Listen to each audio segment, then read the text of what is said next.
Nama Dian Paramita, NPM 191111000286. Materi yang pertama yaitu perkembangan Bani Abbasiyah di bidang politik.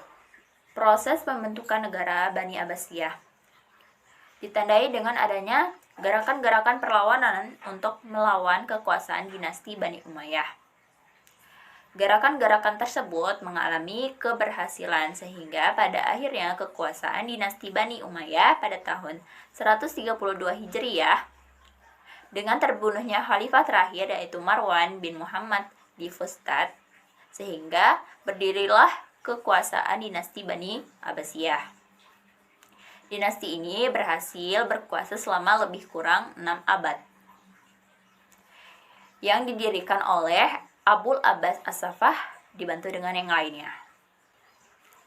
Kenapa dinamakan Khalifah Abbasiyah? Karena para pendiri dan penguasa dinasti ini adalah keturunan Abbas, paman Nabi SAW. Selanjutnya, sistem dan penataan organisasi pemerintahan. Pola pemerintahan pada dinasti Abbasiyah ini dibagi menjadi 5 periode. Di bidang pemerintahan, pemerintah Bani Abbasiyah menciptakan tradisi baru dengan mengangkat wasir sebagai koordinator dari kementerian yang ada. Pemerintah ini juga membentuk lembaga protokol negara, sekretaris negara, dan kepolisian negara, di samping membenahi angkatan bersenjata. Dia menunjuk Muhammad ibnu Abdurrahman sebagai hakim pada lembaga kehakiman negara. Dan kemudian ada jawatan pos yang sudah ada sejak Bani Umayyah, ditingkatkan kembali tugasnya. Yang dahulu hanya sekedar mengantarkan surat, sekarang untuk menghimpun seluruh informasi di daerah-daerah sehingga administrasi kenegaraan dapat berjalan lancar. Pada pemerintahan ini juga Khalifah Al-Masyur berusaha menaklukkan kembali daerah-daerah yang sebelumnya membebaskan diri dari pemerintahan pusat dan memantapkan keamanan di daerah perbatasan. Yang selanjutnya, proses disintegrasi kekuasaan Islam. Masa disintegrasi ini terjadi setelah pemerintahan periode pertama Bani Abbasiyah mencapai masa keemasannya. Pada masa berikutnya, pemerintahan dinasti ini mulai menurun, terutama di bidang politik, di mana salah satu penyebabnya adalah kecenderungan penguasa untuk hidup mewah dan kelemahan khalifah dalam memimpin roda pemerintahan. Yang selanjutnya yaitu Perang Salib. Perang Salib ini terjadi pada tahun 1095 Masehi. Saat itu, Paus Urbanus II berseru kepada umat Kristen di Eropa untuk melakukan perang suci untuk memperoleh kembali kekuasaan berziarah di Baitul Maqdis yang dikuasai oleh penguasa Seljuk atau Bani Abbasiyah. Walaupun umat Islam berhasil mempertahankan daerah-daerahnya dari tentara salib, namun kerugian yang mereka derita banyak sekali karena peperangan ini terjadi di wilayahnya. Kerugian-kerugian itu mengakibatkan kekuatan politik umat Islam menjadi lemah. Dalam kondisi demikian, mereka bukan menjadi bersatu, tetapi malah terpecah belah. Banyak daulah kecil yang memerdekakan diri dari pemerintah para Abbasiyah pusat. Yang selanjutnya, perkembangan Bani Abbasiyah di bidang pemikiran. Perkembangan pemikiran Islam pada mulanya tumbuh dan berkembang pemikiran rasional saja.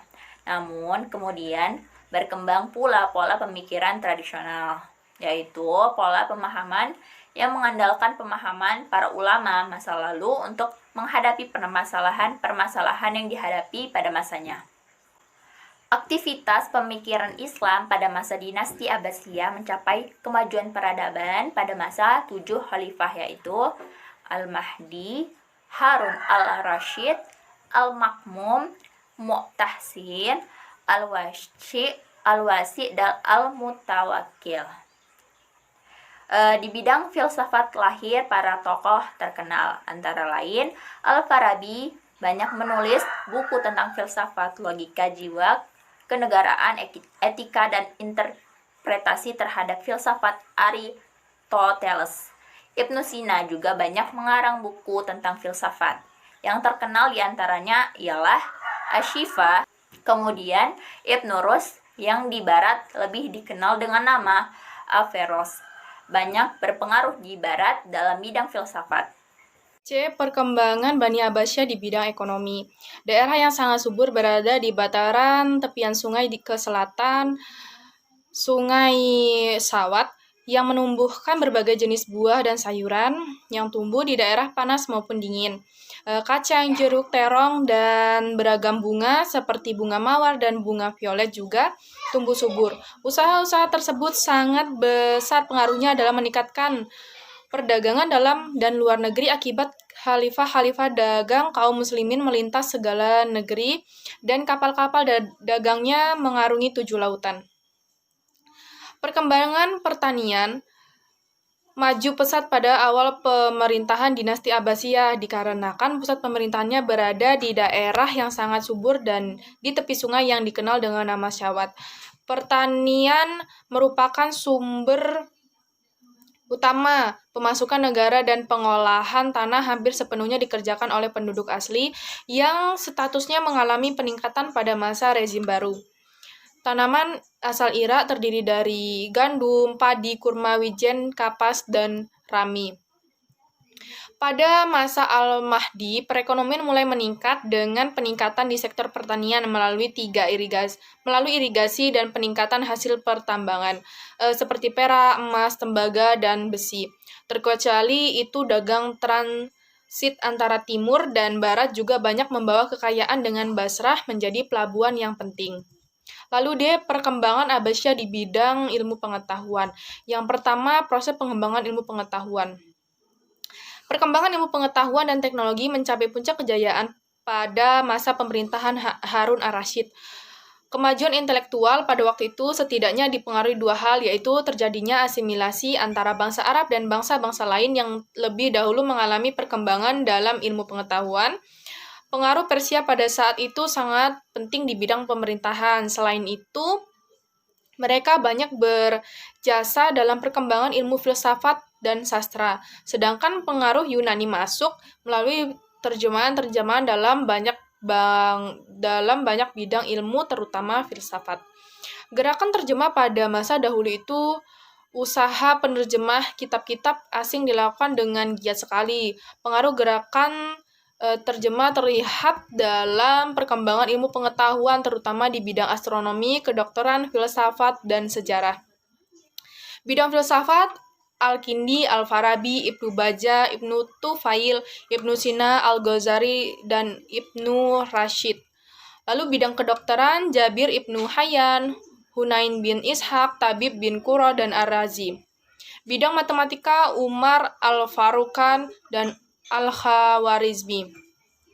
Bidang astronomi, Al-Fazari, Al-Batani, Abdul Watak, dan Farkhoni, dan sebagainya. Nah, dari hasil ijtihad dan semangat riset, maka para ahli pengetahuan, para alim ulama berhasil menemukan berbagai keahlian, merupakan penemuan berbagai bidang-bidang ilmu pengetahuan, antara lain dalam filsafat, melalui proses penerjemah filsafat Aristoteles dan Plato. Di antara filsuf yang terkenal pada masa pemerintahan Daulah Abbasiyah adalah Al-Kindi, Abu Naz Al-Farabi, Ibnu Sina, Ibnu Bajjah, Ibnu Tufail, dan Al-Ghazali. Ilmuwan muslim dalam bidang kedokteran antara lain Al-Hazan, ahli mata dengan karya optis, dan Ibnu Sina dengan bukunya Qamari Fitib. Ilmu kimia juga termasuk salah satu ilmu pengetahuan yang dikembangkan oleh kaum muslimin. Di antara tokoh kimia yaitu Jabir bin Hayyan.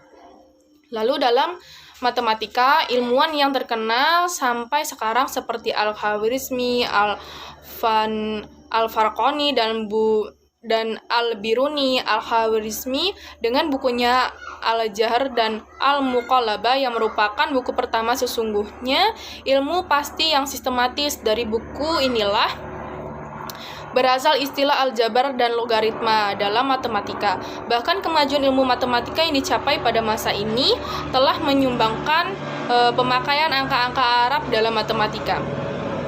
Dalam bidang sejarah, ulama yang terkenal antara lain Ibnu Ishaq, Binu Hisham, Al-Waqidi, Ibnu Qutaibah, dan Al-Tabari, dan lain-lainnya.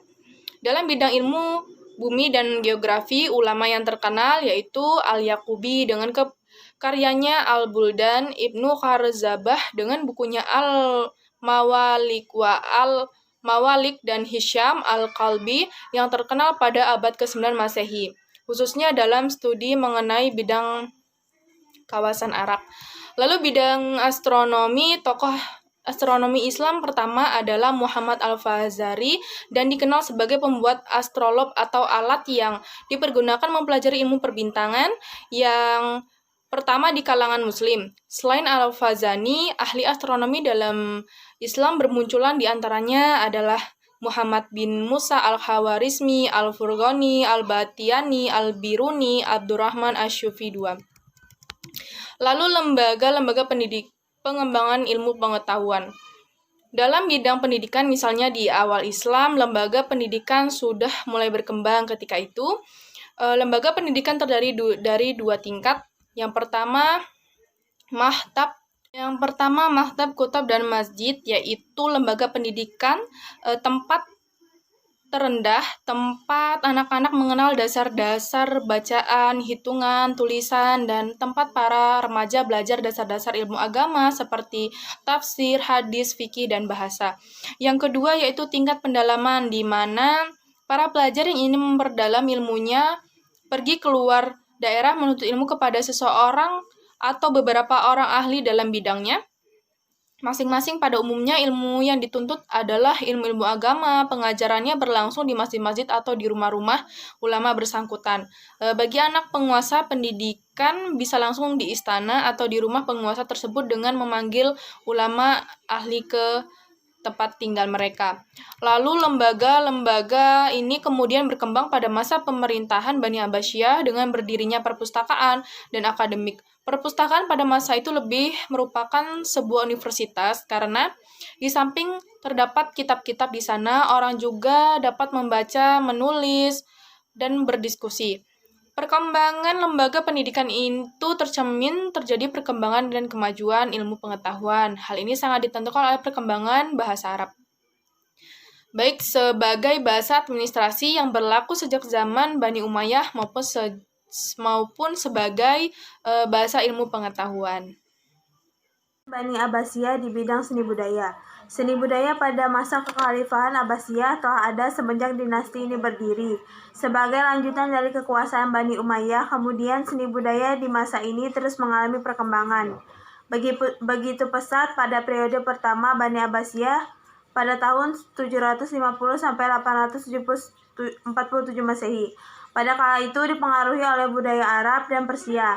Di antara kesenian yang berkembang pada masa dinasti Abbasiyah antara lain kesenian sastra, kesenian arsitektur, kesenian seni rupa, dan kesenian musik, yang kemudian memberi sumbangan besar bagi seluruh peradaban dunia. Kesenian sastra pada masa dinasti Abbasiyah berkembang sangat pesat. Hal ini bisa dilihat dari banyaknya tokoh-tokoh terkemuka yang muncul dalam bidang sastra. Di antaranya seperti Badi al-Zaman, Al-Madzani, Al-Salibi, dan Al-Hairiri. Selain itu, pada masa ini juga memunculkan karya-karya spektakuler seperti Maqomah, Kitab Al-Ghani, dan buku Alfu Lailah wa Lailah, The Arabian Night. Adalah buku cerita 1001 Malam yang sangat terkenal dan diterjemahkan ke dalam bahasa seluruh dunia. Kesenian arsitektur pada masa dinasti Abbasiyah seperti yang terdapat di Rokoh, abad ke-8 dan di Samarra, menunjukkan adanya pengaruh tradisi arsitektur Asia, khususnya Persia. Di bawah dinasti Sasaniyah, arsitektur bergaya khas Persia mulai dikembangkan, dengan ciri utama kubah melengkung atau lonjong, lorong-lorong berbentuk setengah lingkaran, menara spiral, langit-langit utama yang melengkung, keramik dinding dan atap berlapis logam.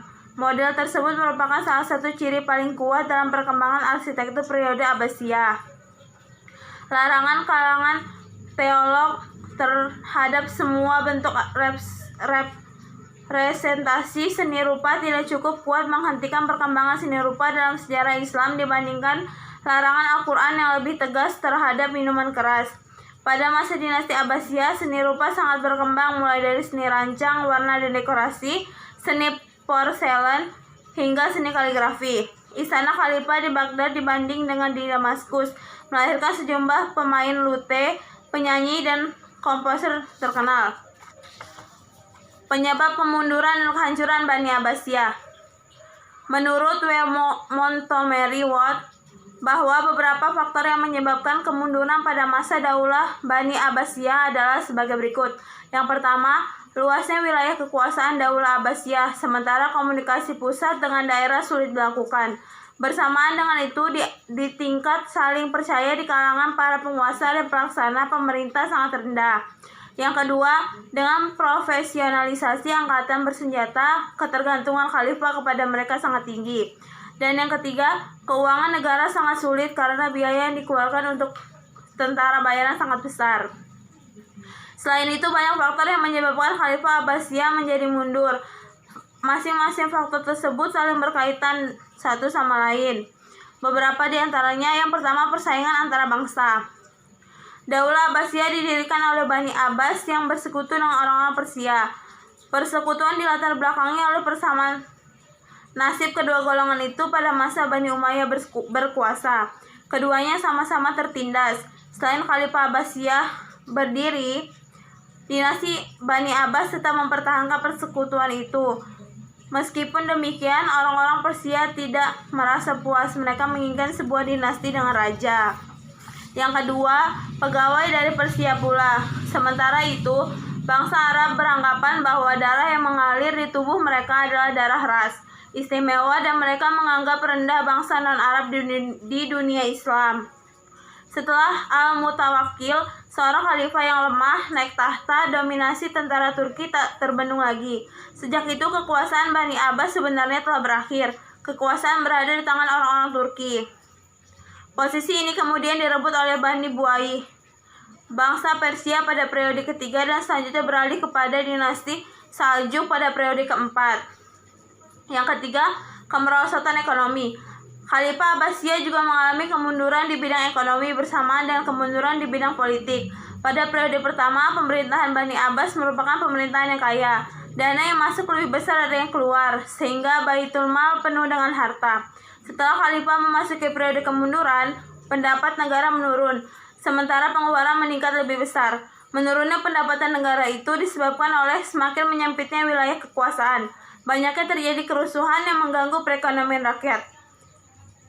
Diperingannya pajak yang banyaknya dinasti-dinasti kecil yang memerdekakan diri dan tidak lagi membayar upeti. Sedangkan pengeluaran membengkak antara lain disebabkan oleh kehidupan para khalifah dan pejabat semakin mewah. Jenis pengeluaran semakin beragam dan para pejabat melakukan korupsi. Yang keempat, konflik keagamaan. Fanatisme keagamaan berkaitan erat dengan persoalan kebangsaan.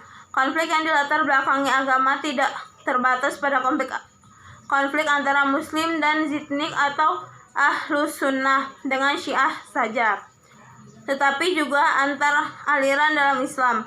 Mu'tazilah yang cenderung rasional dituduh sebagai pembuat bid'ah oleh golongan salaf. Dan yang kelima, ancaman dari luar. Apa yang disebut di atas adalah faktor-faktor internal. Di samping itu, ada pula faktor-faktor eksternal yang menyebabkan Khalifah Abbasiyah lemah dan akhirnya hancur. Pertama, perang salib yang berlangsung beberapa gelombang atau periode dan menelan banyak korban. Dan yang kedua, serangan tentara Mongol ke wilayah kekuasaan Islam.